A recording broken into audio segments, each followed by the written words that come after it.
Hello everybody and welcome to my video about the squat.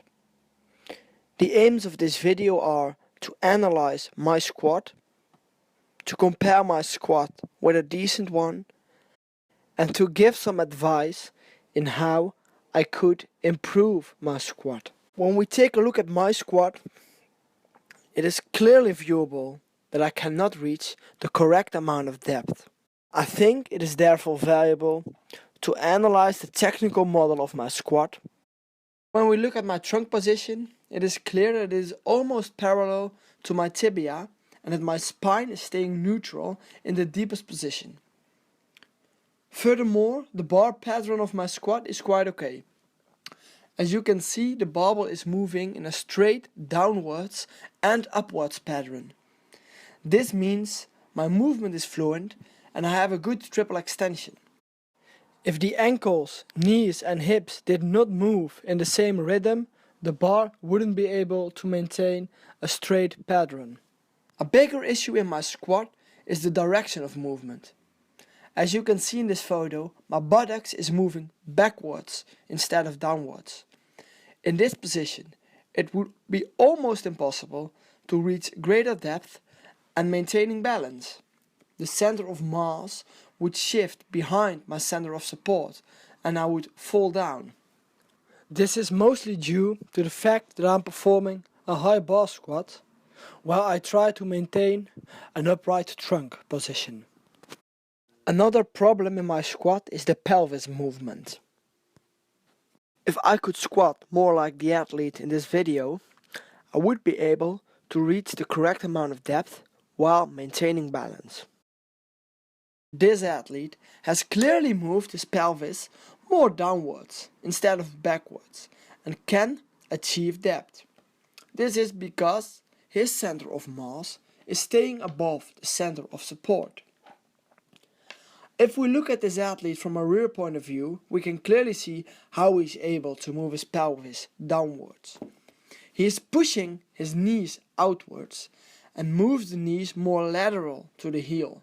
In this way, he creates room at the hip joint and he can move his pelvis better. For me, that would be a good cue.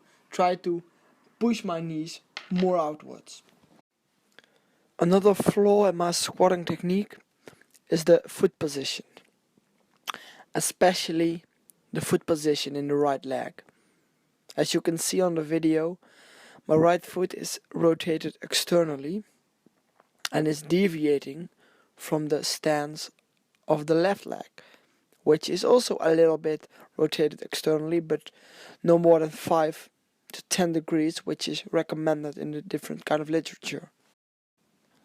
The problem with this type of stance is that my center of mass is shifting a little bit to the left, as you can see in the video, and that there is occurring a valgus in the knee, in the right knee, during the ascent. The reason for this type of stance is a lack of mobility in the hip joint. As you can see, I do not have the ability to externally rotate the hip properly. There are some corrective exercises I could use to improve my squatting depth. I could use a low bar squat, because in a low bar squat I'm able to shift my trunk more horizontal and therefore allowing the center of mass to stay above the center of support in the deeper position. Another option would be to do a front squat. In the front squat, the weight is placed in front of the body, so in the lower position it is easier to keep the center of mass above the center of support.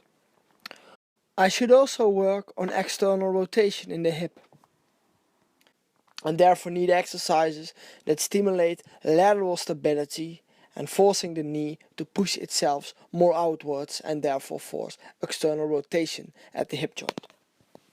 So in this video we have discussed the technical model of the squat and looked at the deviations in technique in my squat. We have looked at the trunk to tibia ratio, the position of the spine, the bar pattern, the depth, the pelvis movement, the knee movement, and where the center of mass should be placed. Finally, I gave some advice to improve the errors that are occurring in my squat.